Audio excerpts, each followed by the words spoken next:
성경을 읽다 보면 가끔씩 성경 전체의 주제에 대해서 궁금해질 때가 있습니다. 성경은 무엇을 말하는가? 성경 전체를 관통하는 그 포괄적인 주제는 무엇인가? 이에 대해서 많은 성경학자들이, 성서학자들이 성경 전체의 주제에 대해서 이렇게 이야기를 하더라고요. 바로 하나님 나라의 성취다. 그것이 바로 성경 전체를 관통하는 주제다라는 것이죠. 하나님의 나라는 무엇일까요? 하나님의 나라. 하나님의 나라는 하나님의 다스림이 완전히 성취된 공간을 이야기합니다. 예수님께서는 주기도문을 통해서 가장 모범된 기도문을 우리에게 가르쳐 주셨는데 그 내용을 살펴보면 이렇습니다. 하늘에 계신 우리 아버지, 이름이 거룩히 여김을 받으시고 나라에 임하옵시고 뜻이 하늘에서 이루어진 것 같이 땅에서도 이루어지이다. 우리는 예수님께서 가르쳐 주신 이 주기도문의 첫 부분 내용을 보며 예수님께서 하나님의 나라를 위해 가장 먼저 기도하길 원하셨음을 보게 됩니다.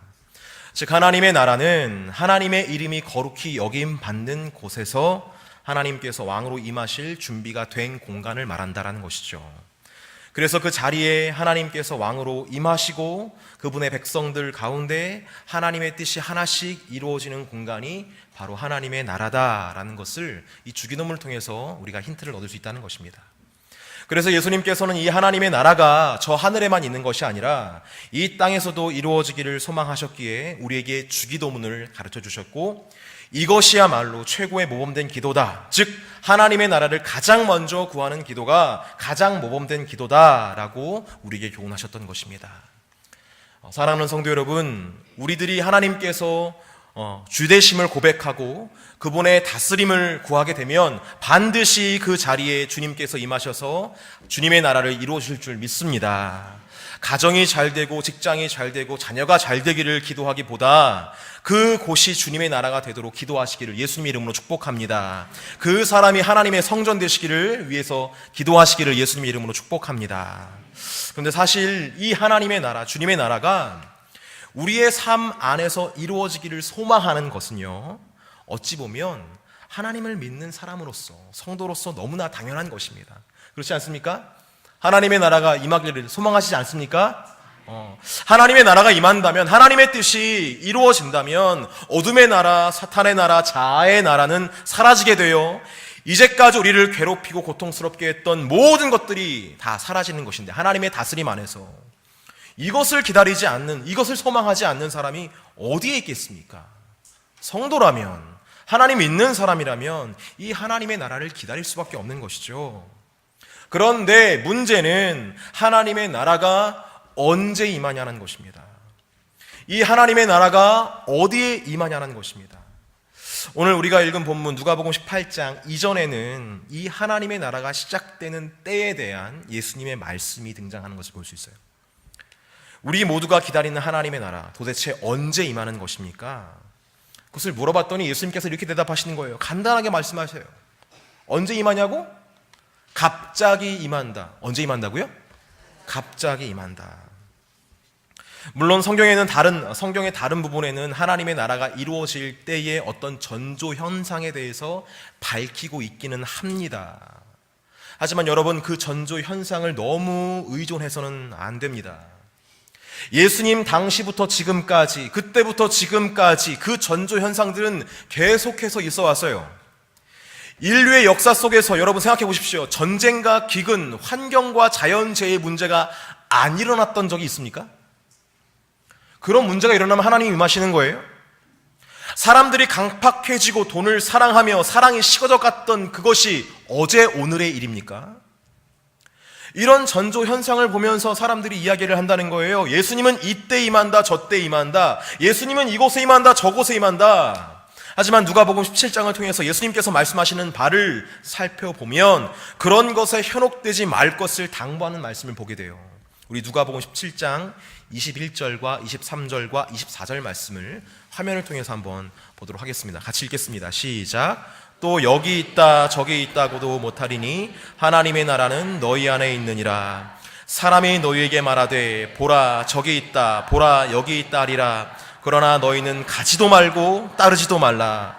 번개가 하늘 아래 이쪽에서 번쩍이어 하늘 아래 저쪽까지 비침같이 인자도 자기 날에 그러하리라. 아멘. 예수님께서 말씀하시는 거예요. 나는 사람들이 말하는 그런 때에, 그런 장소에 임하지 않는다. 그럼 언제 임하시는 겁니까? 갑자기 임하신다는 거예요. 번개가 빵 쳐서 딱딱 나타나는 시 갑자기 팍! 사람들이 마음을 놓고 있을 때, 사람들이 예수님 오시지 않나 보다. 뭐 그때나 지금이나 계속 이런 일이 벌어지고 있는데 뭐 언제 오시겠어. 하나님의 나라란 없는 것인가 보다. 임하지 않나 보다. 세상에 취해서 죄에 빠져 있을 때에, 그렇게 아무 일도 일어나지 않을 것 같은 그때 갑자기 예수님께서 임하실 것이고 하나님의 나라가 이루어질 것이다 라고 지금 말씀을 하고 있는 것입니다. 여러분, 하나님의 나라는 갑자기 임하는 것입니다. 어느 한순간에 이루어지는 거예요. 여러분, 우리 살다 보면 그런 거 많이 경험하잖아요. 안 풀리던 문제가 정말 안 풀리던 문제가 하나님의 은혜를 구하고 기도하는 가운데, 중보 기도를 막 받는 가운데 갑자기 막 풀리게 되는 그런 경험이 있지 않습니까? 갑자기, 그냥 갑자기. 그렇게 전도를 해서 교회 좀 나오라고 안 나가겠다고 하는 사람이 어느 날 갑자기 무슨 바람이 불어서 나 교회 가고 싶다고 말하기도 하는데요. 그리고 내가 막 책을 내지 않아도 열심히 다니게 되는 것도 보게 되는데요. 갑자기 예고도 없이 갑자기. 여러분, 그렇습니다. 하나님의 나라, 하나님의 방법은 갑자기예요. 어느 날 갑자기 예고도 없이 너무나 쉽게 이게 뭐지? 이렇게 갑작스러운 때가 있나? 이것이 바로 하나님의 나라가 임하는 때다라는 것입니다. 근데 여러분, 이 하나님의 나라는 그냥 임하는 것이 아닙니다. 우리가 제대로 보지 못해서 갑자기 임하는 것 같아 보이지만 준비되어지는 과정이 있어요. 여러분, 요한계시록 보십시오. 그건 갑자기 이루어지는 것이 아니라 하늘에서부터 차근차근 이루어지는 것을 볼 수 있지 않습니까? 세상에 어떤 것도 그냥 생기는 것은 없습니다. 반드시 심겨지는 때가 있고 거름을 주는 때가 있고 그렇게 때가 차다 보면 싹이 나오고 줄기가 나오며 꽃이 피고 열매가 맺는 거예요. 하나님께서는 그런 것들을 우리에게 알려주시기 위해서 이 피조 세계에서도 그런 과정들을 눈으로 보게 하셨죠. 이 피조 세계의 자연 현상들은 어찌 보면 영적인 세계의 그림자와도 같습니다. 우리의 육안으로 보이지 않을 뿐이지 그 삶에, 그리고 그 영혼에 하나님 말씀이 심겨지는 때가 있고 우리의 눈물의 기도가 부어질 때가 있으며 그 삶에, 그 영혼에 때가 되었을 때의 문제가 해결되고 영혼의 구원이 이루어지는 것을 보게 되는 거예요. 그냥 이루어지는 것이 아니라 뭔가 쌓여져 가고 뭔가 진행되는 게 있다라는 것입니다. 그래서 예수님께서는 누가복음 17장 20절에서 37절까지의 말씀을 통해서 하나님의 나라는 갑자기 임할 것이다 라고 말씀하신 후에 18장 1절 말씀을 통해서 이런 염려의 마음을 표현하시는 걸 볼 수 있어요. 18장 1절 말씀 같이 읽겠습니다. 시작. 예수께서 그들에게 항상 기도하고 낙심하지 말아야 할 것을 비유로 말씀하여, 항상 기도하고 낙심하지 말아야 할 것을 비유로 말씀하여. 하나님의 나라는 육안으로 보이지도 않고 우리의 감각으로는 알 수 없는 것이기 때문에, 즉 그렇게 예고도 없이 갑자기 우리의 삶에 임하기 때문에 하나님의 역사, 하나님의 나라를 기다리다가 자칫 실족해버릴 수도 있다는 것이죠. 그래서 예수님께서는 하나님의 나라를 구하다가 제자들이 기도를 하지 않게 되고 낙심하게 될 것을 예상해서 오늘 18장 말씀, 비유의 말씀으로 교훈하셨던 것입니다. 오늘 비유의 말씀에는 불의한 재판장이라는 사람이 등장해요.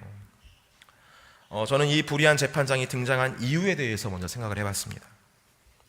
왜 예수님께서는 불의한 재판장이라는 사람을 등장시키고 그런 비유를 하신 것일까? 여러분, 우리가 하나님의 나라, 하나님의 역사, 하나님의 일하심을 기다리다가 그 기다림의 시간이 길어지고 우리의 고난이 길어질 때 우리 안에는 불현듯 어떤 불신의 생각이 하나씩 싹 트오기 시작합니다. 이것부터 시작하는 거예요. 하나님이 내 기도를 들으시는 것일까? 내가 죄가 많아서 그런가? 내가 부족해서 그런가? 내 기도 시간이 너무 짧은가? 내 헌신이 부족했나? 라는 생각이 들죠. 여러분, 그래도 이 정도의 생각과 믿음은요, 좀 믿음이 있는 상태입니다. 하나님한테 문제가 있는 게 아니라 나한테 문제가 있다고 생각하지 않습니까? 하지만 조금 더 그 기다림의 시간이 길어지다 보면, 조금 더 고난의 시간이 길어지다 보면 이런 불신은 발전하게 됩니다. 어떻게 발전되냐면, 하나님은 내 기도를 들어주지 않는 고집스러운 분이시구나 라는 생각을 하며 나로 향했던 화살이 하나님께로 탁 트는 거죠, 방향을. 하나님은 내 상황도 모르시고, 아버지는 무슨 아버지, 아버지라 해도 나를 사랑하시는 아버지가 아니라 엄하신 아버지겠지라고 생각을 하는 것이죠. 그래도 여러분, 이 정도만 해도 믿음이 있는 겁니다. 그래도 하나님께서 들어주실 만한 힘은 있는데, 능력은 있는데 안 들어주시는 것이다, 자신의 고집 때문에, 뭐 이런 거 아니겠어요? 그런데 여기서 기다림의 시간이 더 길어지다 보면 하나님의 전능함에 대해서 의심하게 됩니다. 하나님 이거 못 들어주는 거 아니야? 그럴 만한 힘이 없는 거 아니야? 이렇게 되다가 하나님은 없다로 진행되는 것이 우리 안에서 벌어지는 불신의 생각들의 진행 방향이고 사탄의 전략들인 것이죠. 이렇게 우리는 하나님의 나라를 구하며 믿음으로 기다리다가도 그 기다림의 시기가 길어지면 낙담을 하게 되는데, 그 낙담의 주제를 한마디로 딱 정리를 하면 바로 하나님의 성품에 대한 낙담입니다. 우리는 우리의 삶에 하나님의 나라가 더디 임하면 하나님의 성품에 대해서 의심하게 되는 거예요. 그래서 예수님께서는 우리가 하나님의 성품에 대해서 낙담한 결과에 대해서 그것을 비유로 불의한 재판장이라는 이미지를 가지고 오신 것입니다.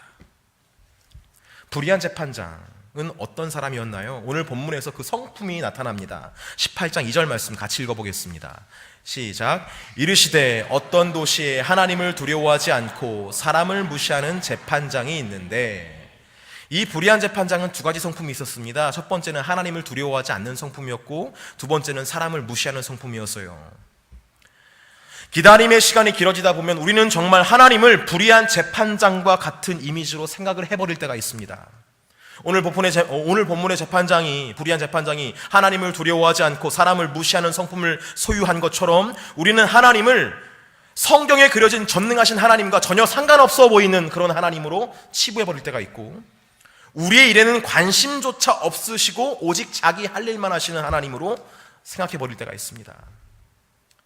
이렇게 불의한 재판장은 성경의 하나님과 전혀 상관하지 않는 모습, 그리고 사람들을 무시하는 그런 모습, 성품을 지녔는데, 그렇다면 이런 성품의 소유자였던 이 불의한 재판장은 이 과부의 억울한 일에 대해서 어떻게 일처리를 하고 있는지 한번 말씀을 살펴볼게요. 누가복음 18장 4절에서 5절 말씀 같이 한번 읽어보겠습니다. 시작. 그가 얼마 동안 듣지 아니하다가 후에 속으로 생각하되 내가 하나님을 두려워하지 않고 사람을 무시하나 이 과부가 나를 번거롭게 하니 내가 그 원한을 풀어주리라. 그렇지 않으면 늘 와서 나를 괴롭게 하리라 하였느니라. 이 불의한 재판장은 세 가지 태도로 과부의 송사에 대처한 것을 보게 됩니다. 첫 번째는 뭐냐면 5절에 이 과부가 나를 번거롭게 하니 라고 말했던 것처럼 이 불의한 재판장은 과부를 귀찮아했습니다. 이 첫 번째 태도였어요. 두 번째, 4절에 나왔듯이 그가 얼마 동안 듣지 아니하다가 라고 나왔던 것처럼 이 재판장은 과부의 이야기를 귀뚱으로도 듣지 않았습니다. 듣지 않았어요. 셋째, 5절에 보니까 이 과부가 나를 번거롭게 하니 내가 그 원한을 풀어주리라 했던 것처럼 그러니까 이 재판장은 이 과부를 위해서 송사를 해결해 준 것이 아니라 내가 편하고자 일을 막 진행해 버린 것을 보게 됩니다. 그러니까 재판장의 일처리를 보면 세 가지 태도가 뭐냐면, 종합해서 말씀드리면 첫 번째 귀찮음, 두 번째 무시, 세 번째 이기적인 일처리. 귀찮음, 무시, 이기적인 일처리. 그것이 불의한 재판장의 일하는 방식이었다는 거예요. 근데 여러분, 우리가 만약 하나님을 불의한 재판장으로 생각하고 있다면 하나님의 성품과 그분의 일하시는 방법에 대해서 아마 이렇게 오해하고 있을지도 모릅니다. 하나님은 나를 귀찮아하신다. 하나님은 나의 기도를 무시하신다. 하나님은 항상 이기적이고 독선적이다. 여러분 어떠십니까? 하나님에 대해서, 그리고 그분의 성품에 대해서 이 불의한 재판장의 모습 중 하나라도 걸리는 것이 있지 않습니까?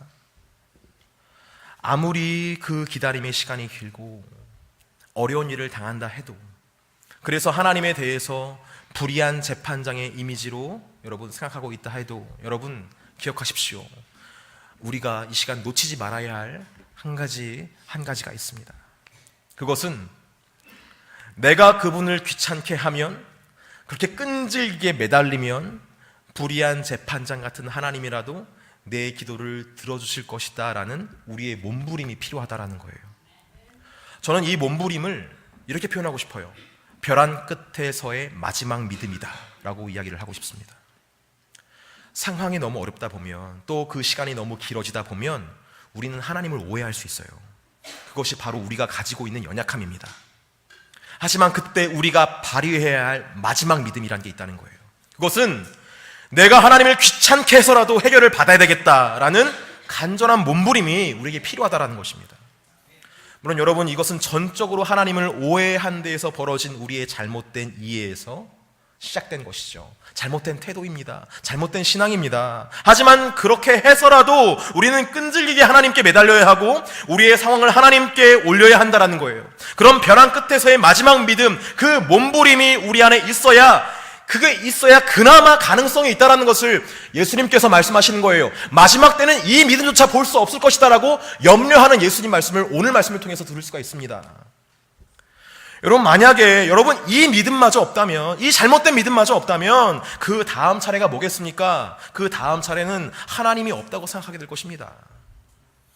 그래서 하나님 안에서 뭔가를 하는 것을 다 포기해버리고 주 품에서 떨어져 나와서 죄와 세상으로 떠나가 그곳에서 쾌락을 탐닉하는 삶을 살겠죠. 세상을 탐닉하는 삶을 살겠죠. 죄를 탐닉하는 삶을 살겠죠. 그렇게 점점 하나님과 멀어지는 것입니다. 하지만 여러분, 우리가 기억해야 할 점은 반드시 주님은 재림한다는 것이고, 모든 사람은 죽음을 경험하고 하나님의 준엄한 심판대 위에 서게 된다는 사실, 이건 변하지 않는 진리라는 거예요. 주께서 재림하시는 그날에 이 믿음마저 발휘하지 못해서 하나님께 떨어져 나가 있다면 우리는 어떻게 되겠습니까? 내 옆에 있는 사람은 주님의 재림의 때에 하나님의 나라라고 들림받고 있는데, 들림받아서 없는데, 어디 갔어? 없는데 나는 이 땅에서 영원한 불시판을 받게 되는 거, 그리고 지옥에서 영원토록 고통스러운 삶을 살게 되는 거. 여러분, 우리가 아무리 하나님에 대해서 실망을 했을지라도 결국 우리가 찾아야 할 분은 하나님밖에 없습니다. 방법이 있습니까, 여러분? 어떤 방법이 있으세요? 다 해보셨잖아요. 모든 것 다 해봐도 그게 방법이 될 수 없는데, 그렇다면 우리가 먹어야 할 건 뭡니까? 단단하게 마음 먹고 하나님께 때를 쓰며 구해야 한다는 거예요. 이런 믿음이 있어야 한다는 것입니다.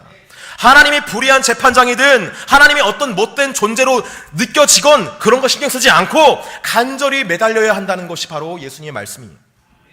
우리가 이렇게 간절히 여러분 하나님을 찾다 보면 그때부터 하나님의 은혜의 사건이 벌어지기 시작합니다.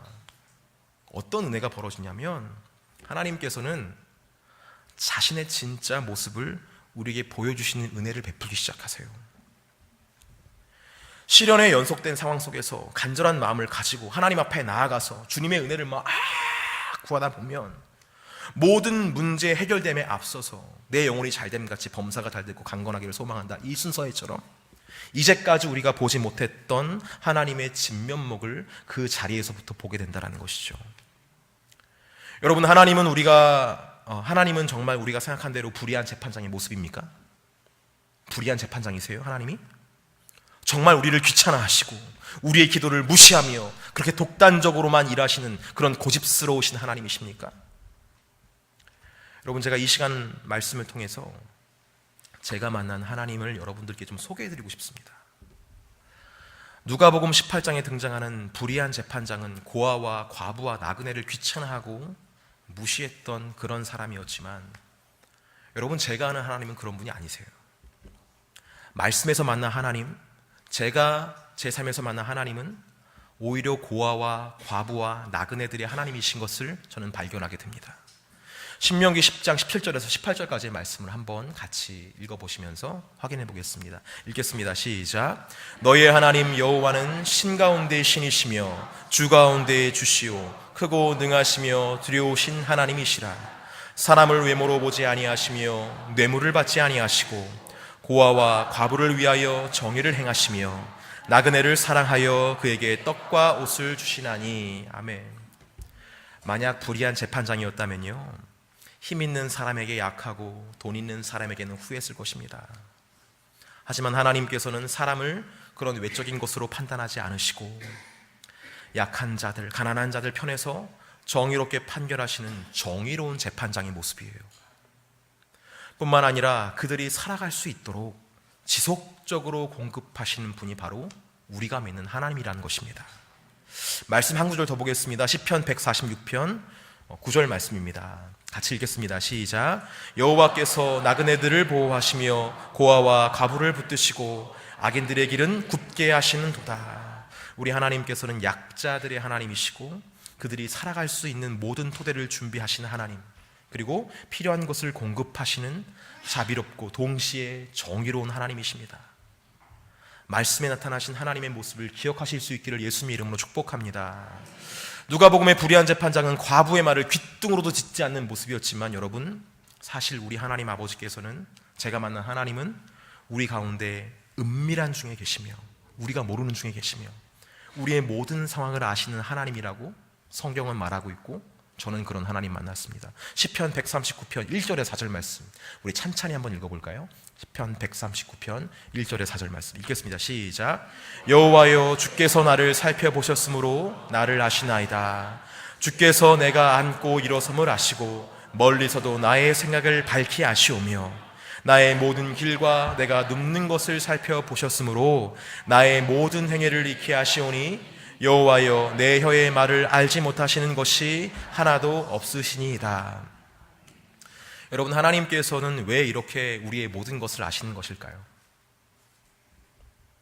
바로 우리에게 많은 관심이 있기 때문에 그렇습니다.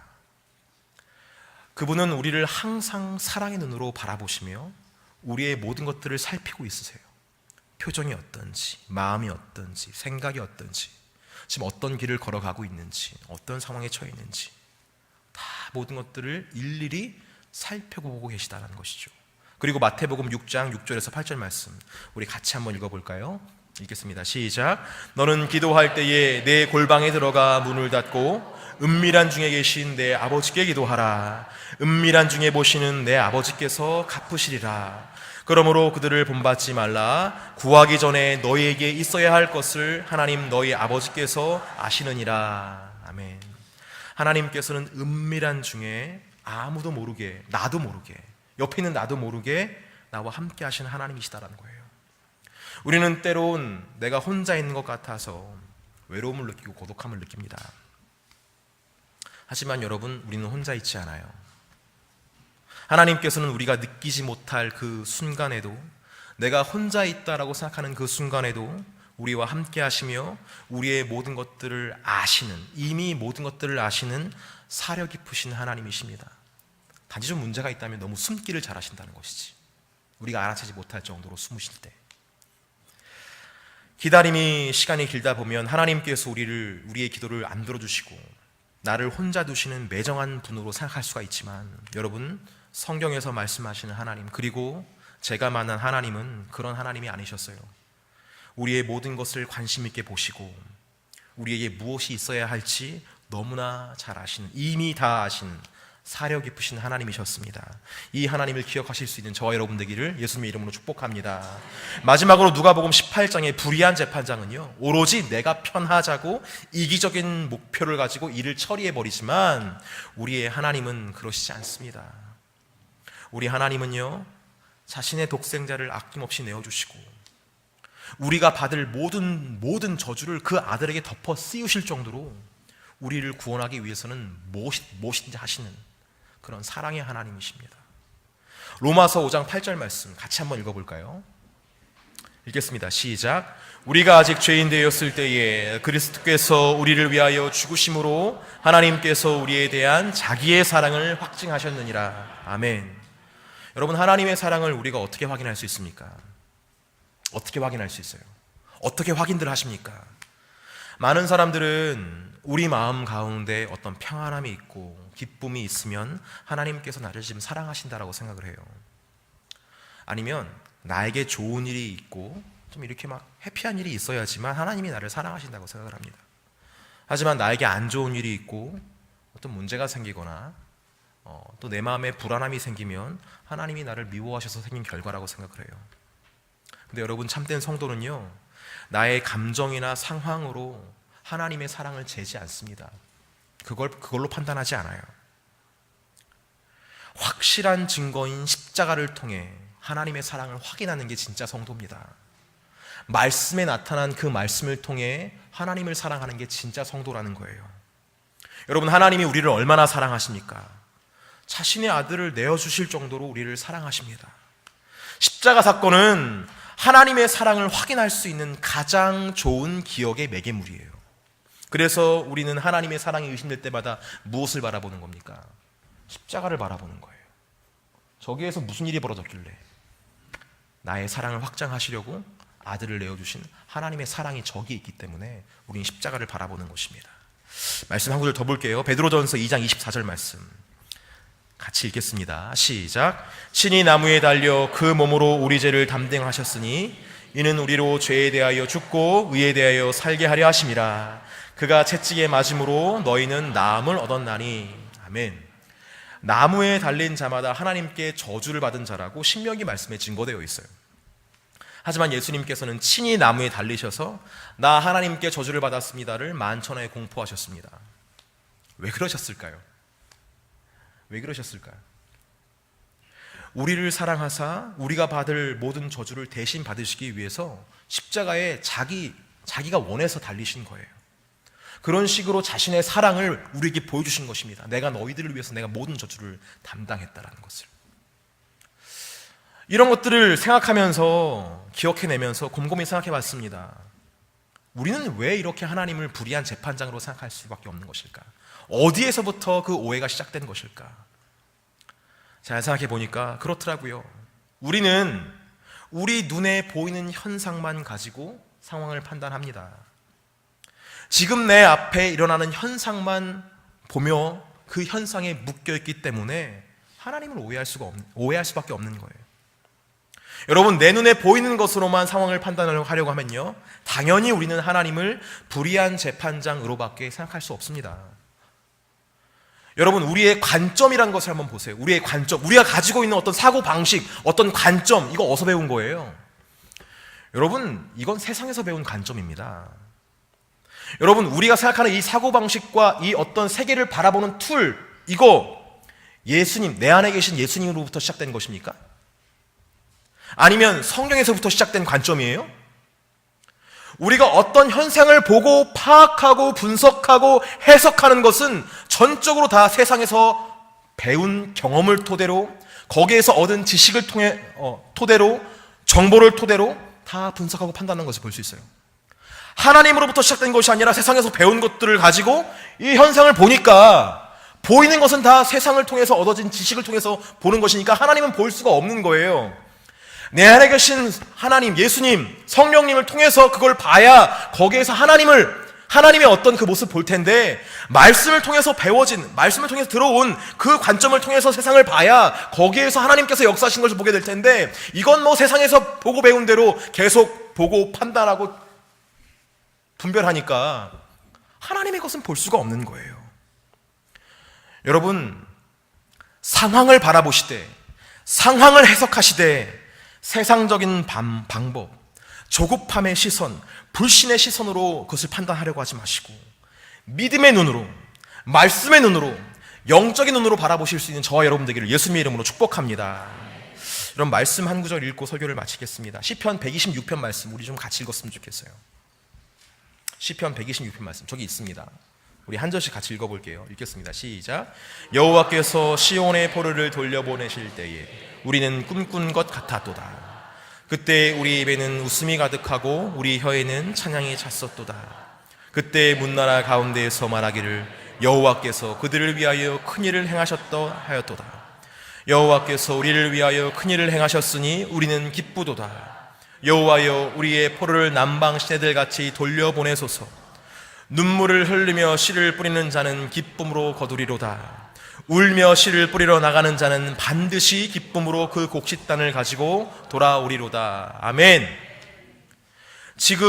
비록 지금 우리의 눈에는 하나님이 불의한 재판장처럼 보인다 할지라도 상황에서 보여지는 하나님의 모습은 여러분 지워버려야 돼요.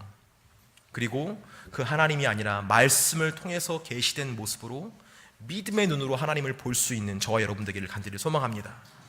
그럼에도 그것이 잘 되지 않는 분들이 있을 거예요. 그런 분들이 있다면 내가 그분을 귀찮게 해서라도 받아내리라 라는 벼랑 끝에서의 믿음으로 하나님께 나오셔서 하나님께 계속해서 매달릴 수 있는 우리 모두가 되기를 예수님의 이름으로 축복합니다. 그렇게 주님께 나와서 씨앗을 뿌리고 눈물을 뿌리며 나가면 반드시 기쁨으로 거둘 때가 온다라는 것이 성경이 하는 말씀이고 하나님께서 기대하시는 믿음이다라는 것을 여러분 기억하시고, 우리가 그렇게 나갈 때에 갑자기 하나님의 나라가 임할 터니까 놀라지 마시고요, 계속해서 그 믿음으로 정진할 수 있는 저와 여러분 되기를 예수님의 이름으로 축복합니다. 우리 함께